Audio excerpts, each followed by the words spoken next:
இங்க இவ்வளோ நேரம் ஒரு வார்த்தை நீங்க சொல்லிட்டு இருந்தீங்க. "மண்ணிசை கலைஞர், மண்ணிசை கலைஞர்." அதுக்கு அர்த்தம் என்ன?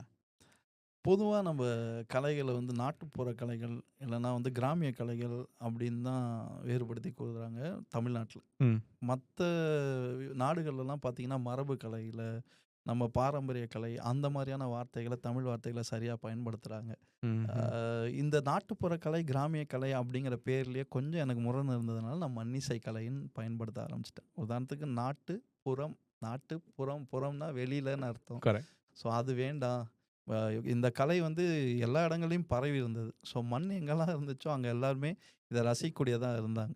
உதாரணத்துக்கு ஒரு காலத்துல கிராமமா இருந்தது தான் நகரமா மாறுது அதுக்கப்புறம். So correct. அதனால வந்து கிராமத்திலேயே இந்த கலை தங்கிரல. நகரத்துக்கும் பயணிச்சது. ஸோ அதனால கிராமிய கலைன்னு சொல்லக்கூடாது. ம். அப்படின்னு ஒரு மண்ணிசை கலைஞர் ஒரு பயிற்சியாளர்.